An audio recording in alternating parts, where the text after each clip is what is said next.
Ole, tuna chuan hun limom lam kan mang chawanga khang kanin muang up na tharau te khada bawin a limom lam tharau nin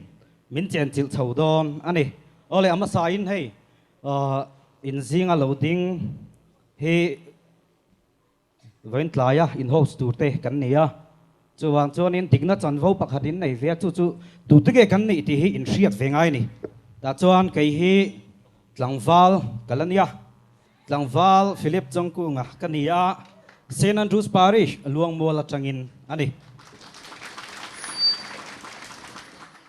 Kehi Nula Mary Lalma Somi Kania St Thomas Parish Ramluna Changin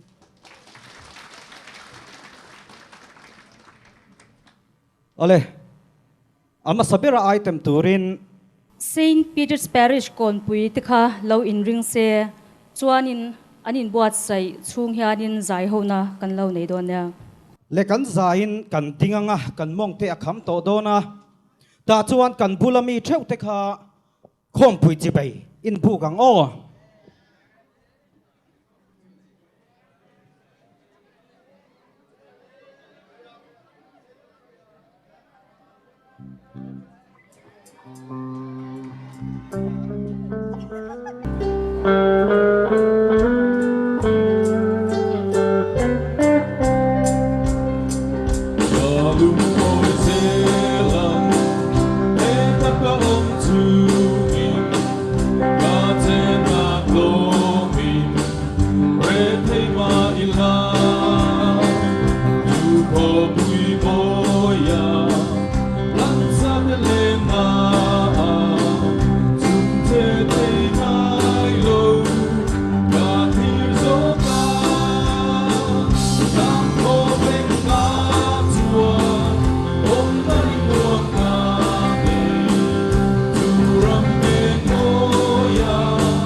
tuna chuanin kan thupui soituina a soi kaushan le Bible ti thupui mangin St. Peter's Parish konpui lemchan ronei turin kan some hemi zo hian Saint Joseph the Worker Parish kolasip te zai pol nei turin loin ring hal sila thange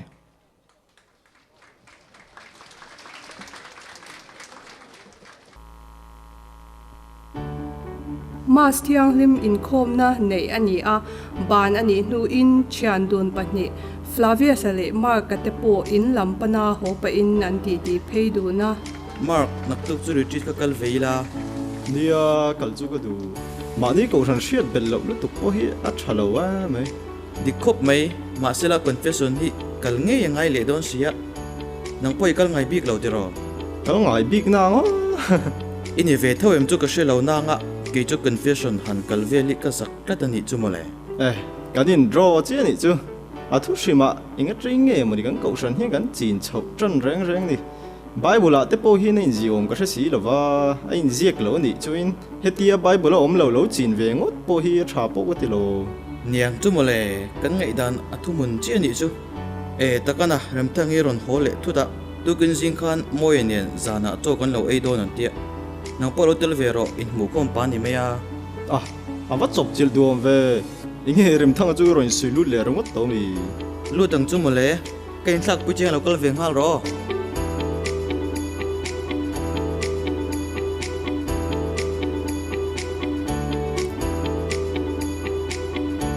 Flavia sate ina chuan pu John ale pi Julia ite an lo in zui lu ta ôi bây giờ tết chán ba rem thằng là hia arin som chop ve zia cho hero bui si cho chum dan thiam te boi harania i ho em ấy boya một bu te kha in siam fel to em ô a boi thak lo be fel sa ang ani mai inge mo he tiang te kalan tum ve tak thut na chan ni don ni nang po hi vakal ve nge he te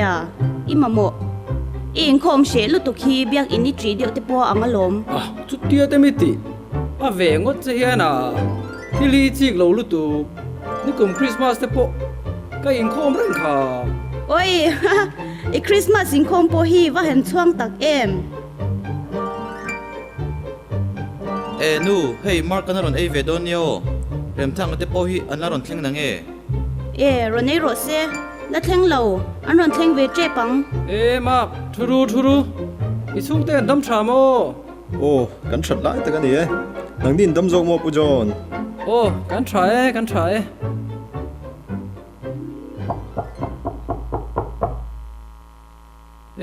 lo leng thuru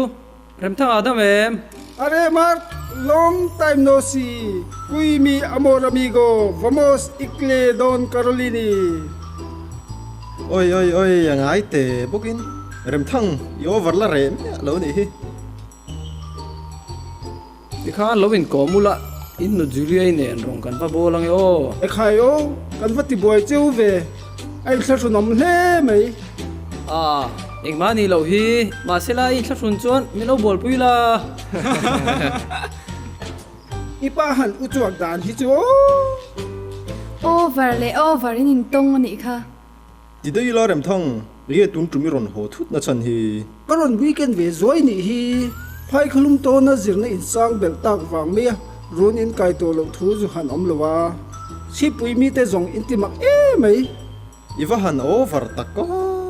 ti ta dei la cheno in mu kho mi chon sia mai ka che chuak zi angai om chin khop mai ni min bora sina tangin kum khatla yani ve to ania hun kal chak dan hi ni ye si mai chu a tharau tan hian chuin khom na po kan la tong trai sak rang thin kai ni pon He, Mark, engi om zia. Mikthi to ta na ding te chu om zia om do na mi. nia mark avamak em ka voi khashiat na mi malin itong try sak mai nge in kau shanti dan catholic chuan tharau kalta te tan zangai te kan dil sak thina lo chu tiang in ti thin ti ka lo shelo reng ma sela a that viau rolin kei chuan atang kai vak to na ka shelo an dam lai nan ti tur ang ten ti vek to an boral hnuwa ngai dam le an ni ngot na chan tur a umami Second that baka mak buite Bible in ziak reng ni. In ziak selang chuan kini po hian TV om takania. chu tak chu ka chiang bik lo ko shana hi ka in mang lu tuk bik lo wa Ani Flavius nang isya em. Mark kan hian chon ek saman kan ni e Ani kaushan kan soi kai boka. Mark, Flavius, in kaushana makati de uchu. Tinge mari hi in da sanin in choi moi em a. Bible te hian at chuan atlem sia. In da sang lu tukhi makati. Chuan tinge baptisma in chan te hian in nim phum lo. ka chiang bik lo kan ko shan tinga kan kal na chan thatak chu ong nge yang ma sila ko shan hi ka hlat ve ma mo bible phei chu mani thuing kala keu lo shim chu wang chon han soi chi an vok ngai na po ka shri lo Nia, in kaushan hi in kaldan hi adang veriawa. Ka baude hu wanga nia. Kaini hi chu Bible thu ang diak hian kan kal ni mai hian ka sia. ke ni po bible ang diak chu ni ve thawang ba ka kan kausan ni chu ma saber kan nia kan kalphung chu dik dura ka ngai In kaushan hi chu a upato ti ka sia a. Ma sela kaushan om chun kan ni an ti vel thin hi ka she thiam chia lo. han soi thui vak tur po kan she bik lo kan raw lo dun zia chu in shiat kha na tu trai hi retreat kan nei don sin rim thang anen hian lo tel veula kan ko shan chung changa chu in var huar ma Na aza thak du me me. Aron zi ka chuwa kan ni ro don sin. za tu ra om lo ke ni po kan no pan lai in camping ang ron lut ve fau lo Nia han tum chin photila. Kaushan kalphung in shiat ton nan te po a tha lo. E choi theye lo ka ru.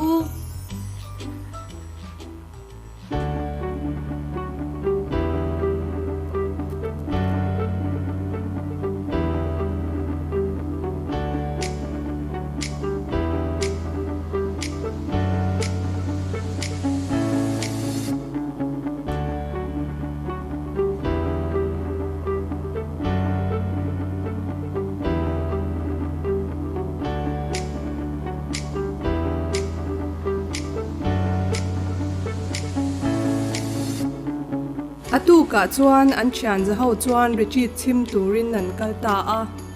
retreat ta chuan puithia min thu sang sang te a soi hnu in zo na le chan na hun a honga retreat ta chuan puithia min kaushan chung chang le kalphung sang sang te a soi hnu in a thu soya shiat fe alo deuh lai nei an om lo thu mi puite chu a zota Kan thil soi zo tak atang emo. Soi tel lem lo atang pu a zo na nei kan chuan han zot ula. oh father ke man zo na ka nei Han zot ta che. Catholic kausan dik kan ni kan ti fawa kausan dik kan ni takhi enge ni Zo na thata kan ni. Chanchin tha ma thai ziak bung som paruk. Chang som pare tanga som pakwa kan chiar chuan. Isuan nang petrei ni ti ka shila che. He lung pui chunga hian ka kausan ka dinang ati a. Petera chu kausan bul thut le. Kausan lu berni turin tu ma hniar ro lowin Isu ngei na ruat ani. Chu Isu ruat kausan bul thut chu keini Catholic kausan bul thut ani a. Chu Isu Krista ruat kausan lu ber chu keini Catholic kausan lu ber bob masaberani. Kumtam tak liam ta a Isuan mathlir lok thui tak naya. Ka kausan ka dinanga ati kha. Pentecost niya adin tange ya. Chu adin kausan chu Peter le apostol dangten en Colin tlang au puin an the dara chungzar chu nang le kein kan lo zo ve ta ani Isu ngein ka kausan ati kan ni na lai takhi kausan dik kan ni na chu ani tikhan kan rathiam tlang o ani le father chang som pako na hi ngi om zia leya puar wana phelti vel hi hei hi kan kausan in confession sual puan na kan ti lam hoyani a mathaya bung som paruk chang som pako a hian Isuan Peter nena engpo hele phuar chu wana po phuar ani ang ti in sual ngai dam theina thu bek a pe a ma se sual puang tur ero chuan min la ti lo thum amai ro chu jacob abunga chang som paruka chuti chuan ti damain om theinan in sual te in puang ton ula in tung trai sak ton thin ro u ti in sual puang tur men ti ta a ma se tu hena puang tur nge la chiang chuang lo ma se chang som pali tanga kan chiara ro chuan kausan upa hena puang tura ni ti chiang ple ani heng hun laia kausan upa te chupui thiam te an ni a kan bible thiang him nge in tu hena sual puan tur nge ti ata lang ani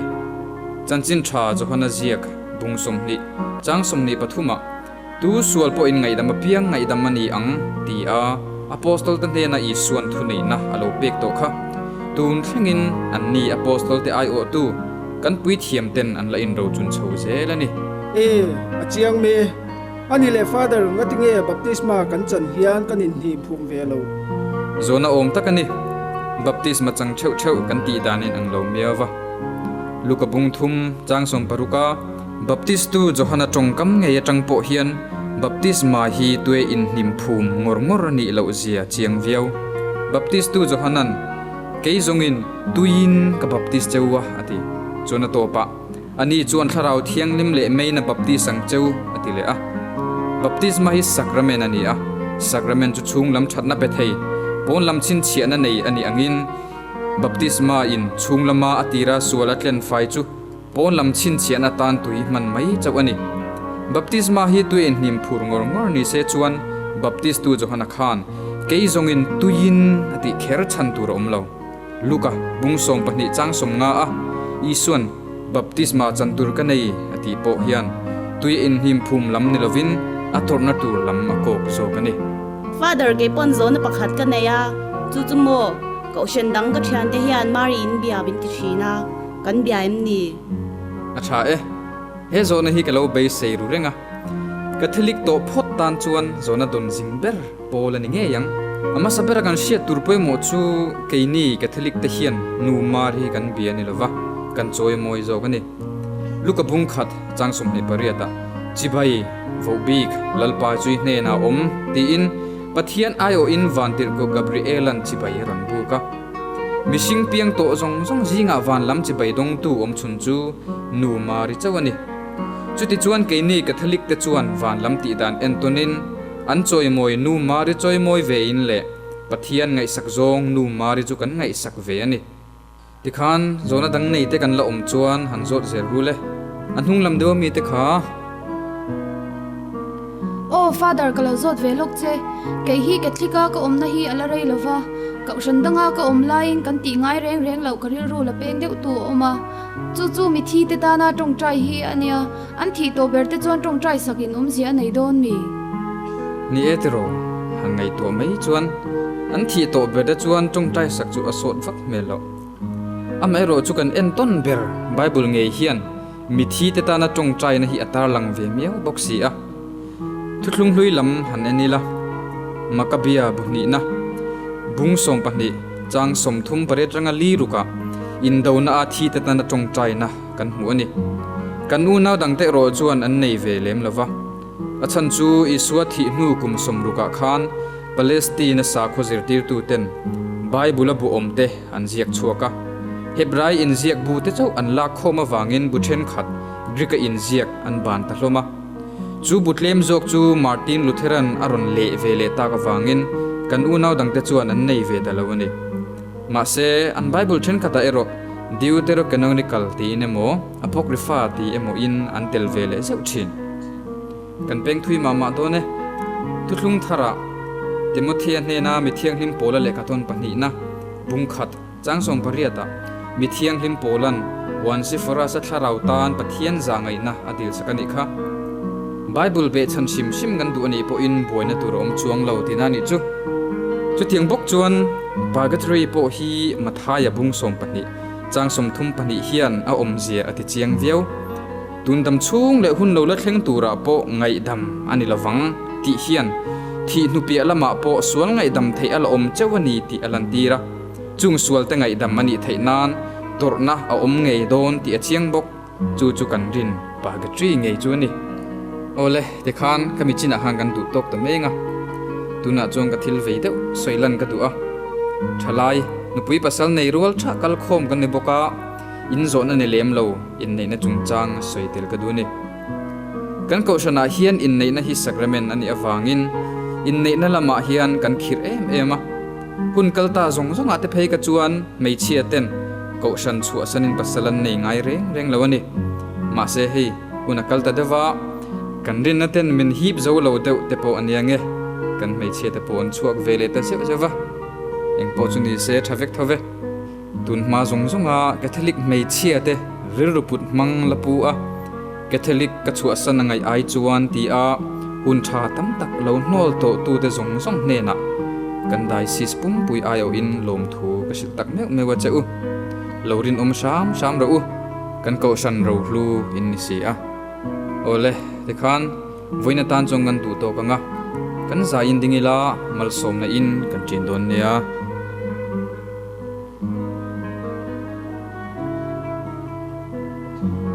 he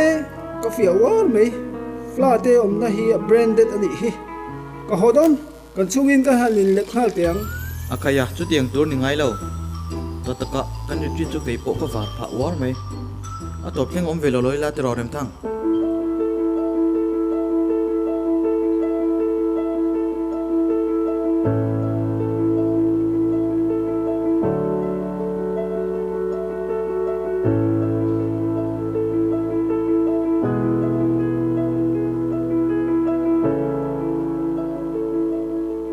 Nini nuwa chuan Flavia sate ina pujona le pijulia ite an lo luta.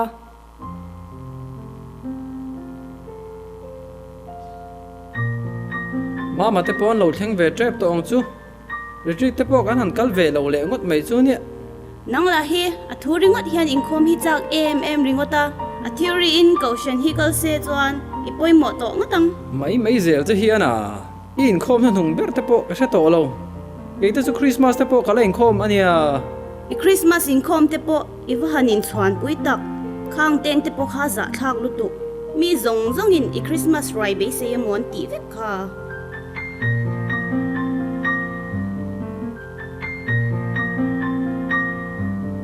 Ehe mama, ilo ho dere lo. Ichawem. chào lo e nu enge ifan lok pui mo boya e har thara thatak ka va changani kan ko san chung chang chiang le zolin ka va siat bela kan retreat kal chu ka in sit rum mai lom le na tinge ni eng ti zonga in sitin mo amingin catholic kan nia in khom te bible chiar te ka kan lo tum ngai mi alawa hetiang chon christian tha ni alo har e malom caution kan bel lo tuk wanga ni hi chung ko apo itial na om reng na chan hi caution dik le a om chuna om sia bible chiar that chet te hi kan ti lo tok tur ni tun chang chong christian thatak ni tum tong u ti chon chung ko limna poina ron zui mayang e boya adi khop mai ko san ro em chung sia in khom tum na kalo nei mi lo te kha kalo ti so le der ni hi tun rang choni nu nen po hian in khom ve je toila thang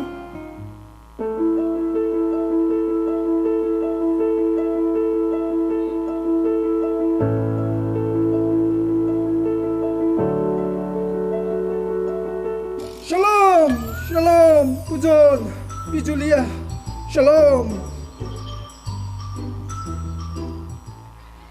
Anza chuan retreat an kalna an hlok phui thu te le caution kal phung poi mo tak Bible fia taka an mu thu te suin lim takin an ti a caution le Bible chu thliar shan the lawa in kop tlat an ni a caution le Bible chu kong dik zo na le pathian nai na an ni si a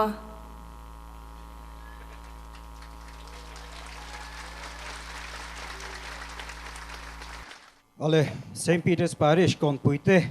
in chung alom thu kan soya hey thu soi tu tam tak le mi thiam te poina an lo soi fo to thin chu thu chau hi chu a fia tok thin lova amai ro chu che ji ale ataka hanlan tir nge hian a chiang in a fia kwar thin ani St Peter's Parish kon puite an pualin kut ben sakang o Ole kan ti de zung to nga ari to don lova tuna chuanin hla moi taka minon rem sakturin Saint Joseph the Worker Parish Kolsip tikha kan soma chuan hunan nei lai hian Saint Pio Parish tikha item nei turin in lawin ring don ya Nile arsi tlate hian tanan eng lova thil siam zong te tanan eng zo kani Keini pathianin na an pui nge ya siam te po hi pathianin min siam chan le kan dam chan ber chu midang te ta na mal som na kan ni hi ani hei nge hi ani pathian laka kan thu oi na tur chu kan dam chan shrengin midang te tan mal som na ini thewang u kan dam chan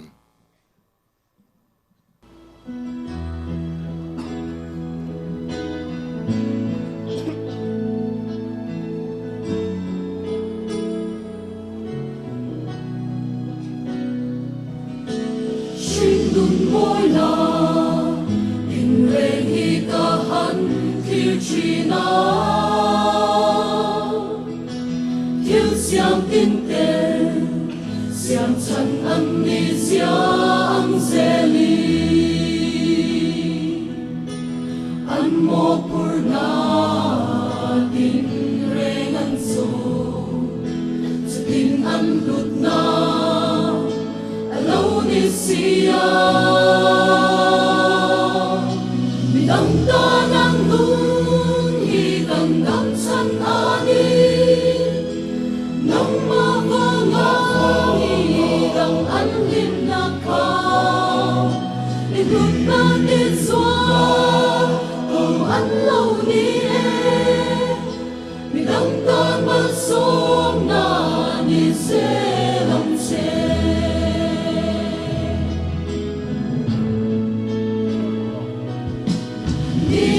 arsi tha ten an ta nang eng lo fa lui kur chuana ma tui si ta in ngai het lo hei gung in a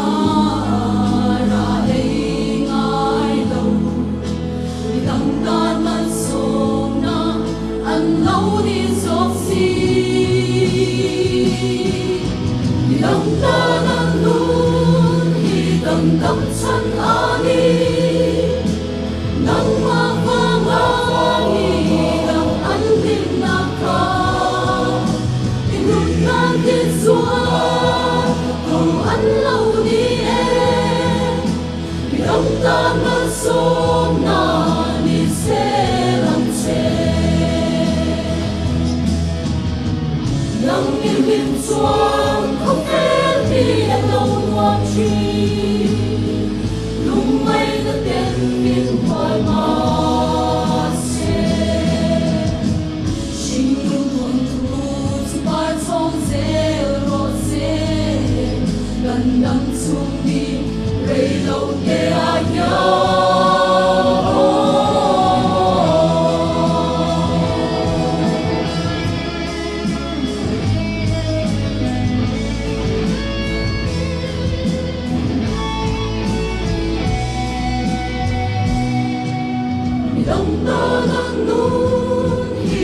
đăng chân ani nang ma va nga hi đăng an lim na ka in lụt na ti zua cùng an lâu ni mi đăng ta man som na ni se lam se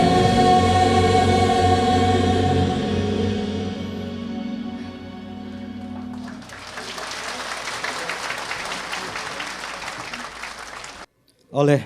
midang ta namal som na ni theu turin heteng lai local zong zong te lai na min som angin midang te tran pui tu midang te ta namal som thlen tu ni kan tum theu don nia Saint Joseph the Workers Parish kolasip te in chunga kan lo me kan tan ku di ben sak leang ole tuna chuanin en lo faklam mitne sakturin Saint Pio Parish sairang kan some i church in kini Saint Pio Parish sairang lama changin kanya i chalai in kompui to zong zong a hen avoi khatna ta hen kan ron lam ve do na i branch dang hau i angkhanin kan lam po almoi em lawanga mai ro chu i amoi na lampang khan nilavin i kan thei to kan chwa ve na la ya khanin i min lau en dan kha im lo thiam sak do na ti kha thuma kha karon soi ve ni sound control lampang ti kha unready chuan kan ready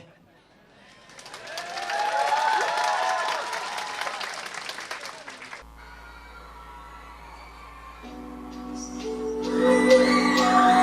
subscribe cho kênh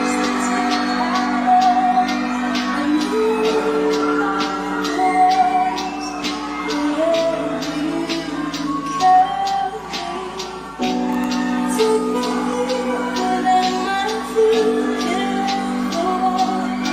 không bỏ lỡ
Saint Pio Parish te an lam thiam khop me mitle beng an ditle sarala na po kha lo boy de mupin ka sha khoyang ye ma alo lam ve tur khan ka sha le to na chuan ole mitam tak chuan in khom pu hi tangkai takin alo mang to thina ta chuan in Catholic thalai tan phai chuan tun ang hun ba ka nupui pasal tur in zon na hun rep chang hiom lo ni chu wang chuan in mitte ka han le zaw de ula ho huna chuan mani chawa ho lawin midang pakhat hruai hotel tur ani oh le tuna chuan benediction in hun kan than tonga ti khan cultural session first session 2 kan lo zauta a Saint Peter's Parish Ketakis Pu Francis Than Chung Nungan benediction hi akai hruai dona chumi chung chuan kan hla hruai tu te khan hla lo ngai tu la hla kan sa nga ti chuan benediction in kan hun kan khar don ani in zawai chunga kan lome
Krista zaro nào đủ tắc tiêu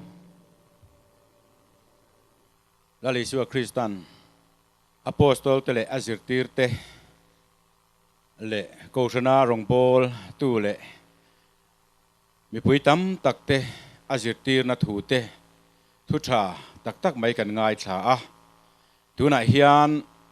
lom thu soin ama fakna lệ choi moi na hun reilo te hun kan han mang don ania mitin te mai cham lama hian kan ngai tuana kan ril ru le kan thin lung hlan ila a thau me kan zawain changmel puwa lo lang kan lalpa Isu Krista nena hian ropuina lan ang u Trinity nena ropuina voi thum kan hlan anga chumi nuwa chuan kan kaldan turte kan insil zelanga tin pakhat le chuan he hun hi hun reilo te chung kan mangdon ania kan program te awangin chuwang chuan he hun lutak le ropui tak mai kan man chung hi chuan serious ta ka om kha kan tum don nia pathian he na ropui na ilo hla nang u ropui na chu pa le fa pa le tharau thiang lim ne na omro se atira awmangin tuna le chatuanin amen ropui na chu pa le fa pa le tharau thiang lim ne na omro se atira awmangin tuna le chatuanin amen ropui na chu pa le fa pa le tharau thiang lim ne na omro se atira awmangin tuna le chatuanin amen kan la suai tu te khan number zat ni le som pariat na o tharau thiang lim local la tika ron la sela he lai kan sak lai hian kan kut kan pan pardon nia a thei thei kut pan parin he lai kan sadon nia sacrament nung lam ma hian pan kan pardon nia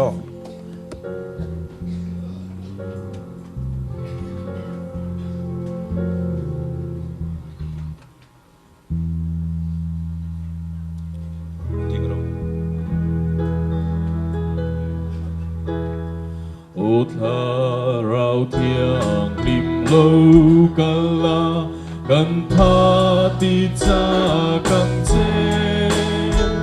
kan rin na in mi pu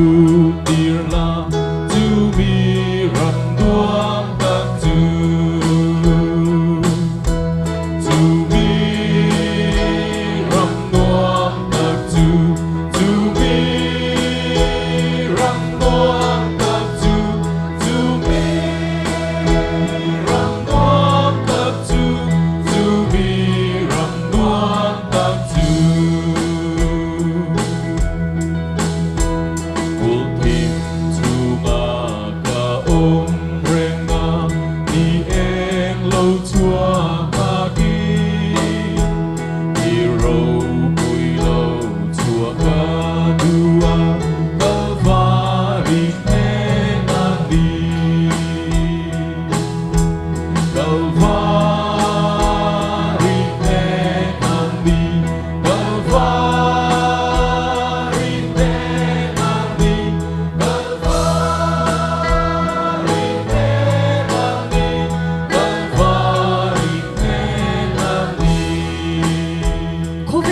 lom na akin fo anom na po to lom na akin fo anom na po ato holom na gang om lo la li suwa fak lo song om lo la li suwa fak lo song la li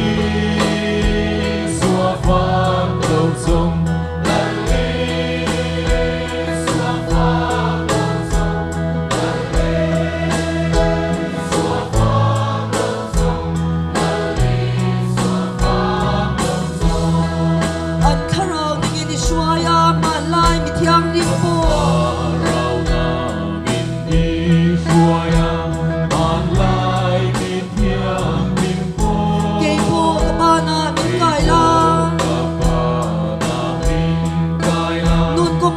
Xoay rồi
ral chia min shua yang che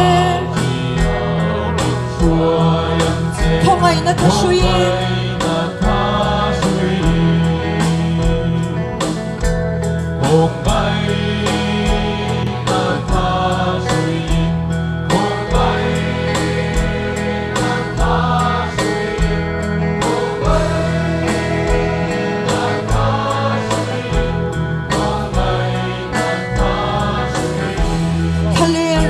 Kapal sanang natrang le siom ram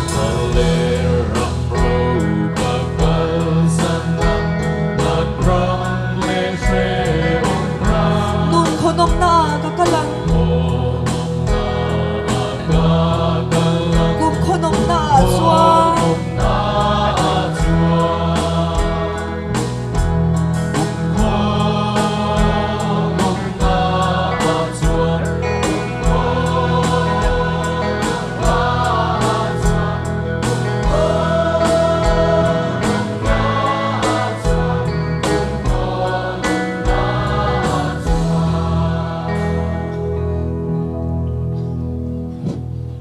chân dầm ila phật na lệ trời mồi na lâu là nàng u lalpa kan phật chế lalpa kan phật chế lalpa kan trôi mồi chế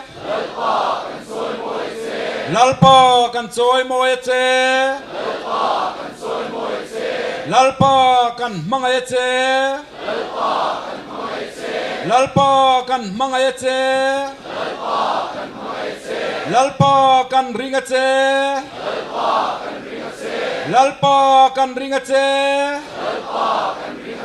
lalpa kan bia che lalpa kan bia che lalpa kan be se che lalpa kan be se che hallelujah hallelujah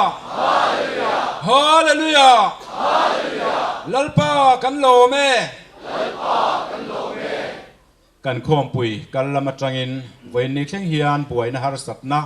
keima nia te a om lova tin khotla te a om lova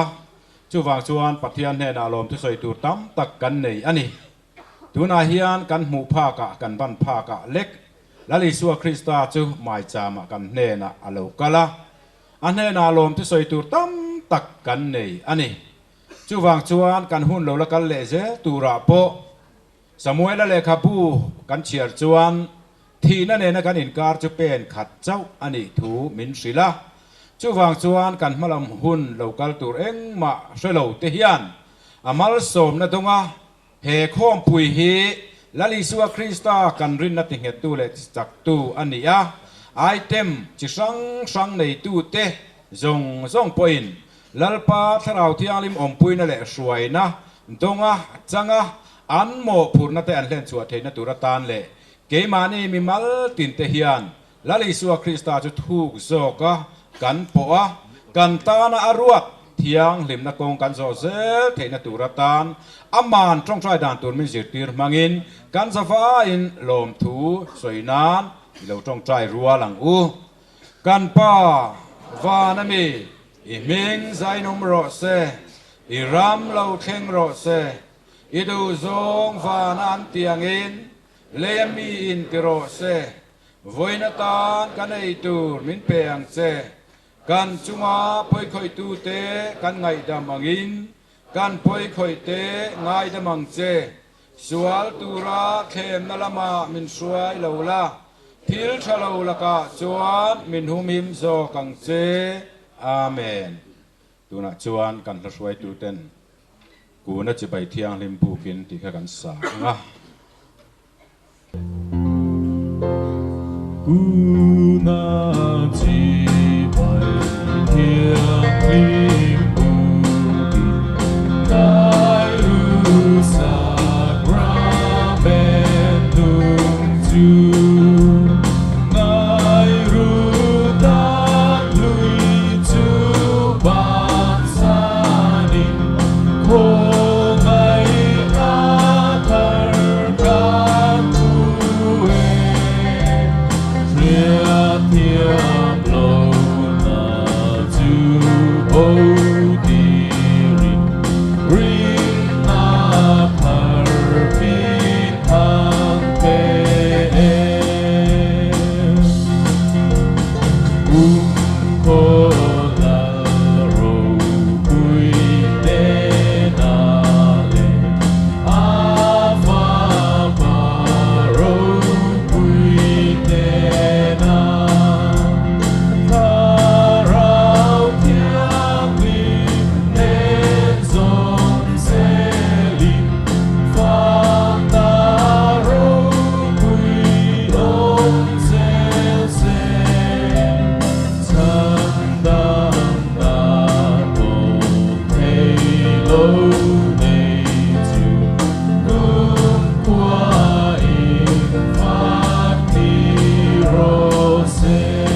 triangu lalpa kan patian he sakramen ropui takahian ifapai swa Krista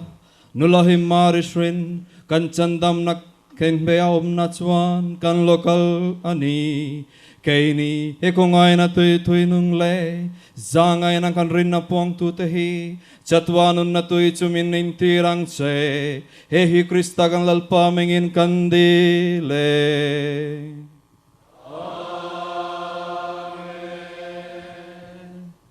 Pui thiam kal tangin lalpa mal som na kan dong do na mal som na kan don lai hian ril ru tong trai na kan zawa in ke mani om huna khan lo nei ngal kan tum cheu don nia.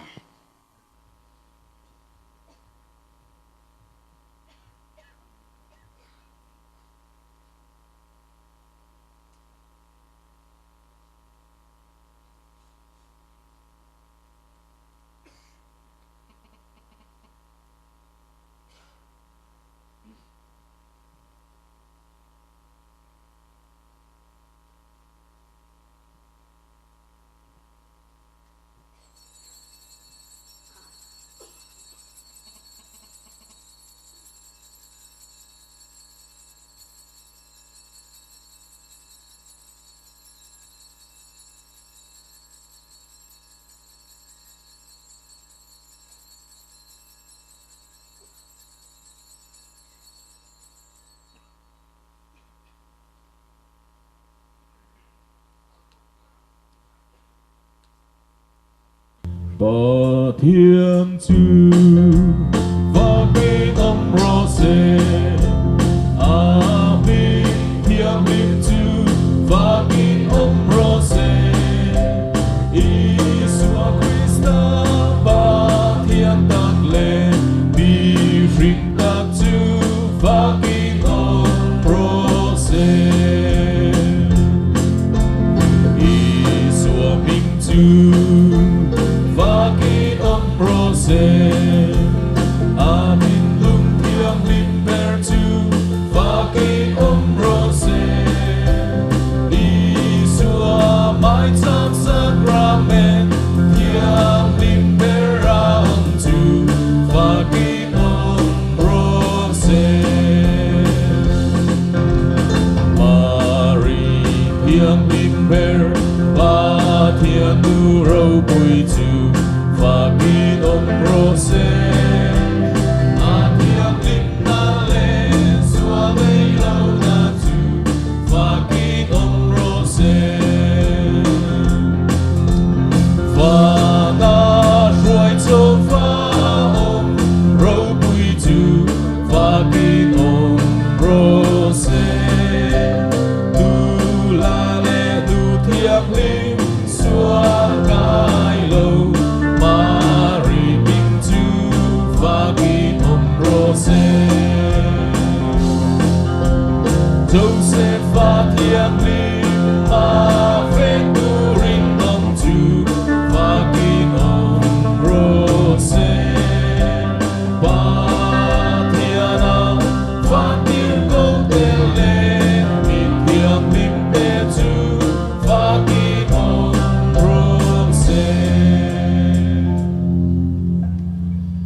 Trinity he na ro puina siamin ban na kan manglok anga chimin nuare lo te kan thuanga kan thruai tu te lama changin thu kam ni khat le kan puan tur a om ani ti kan shadon nia Trinity he na ro puina hlanang u ro puina chu pa le fa pa le thrau thiang lim ne na om ro se atira a om mangin tu na le chatu anin amen pa le fa pa le thrau thiang lim mingin amen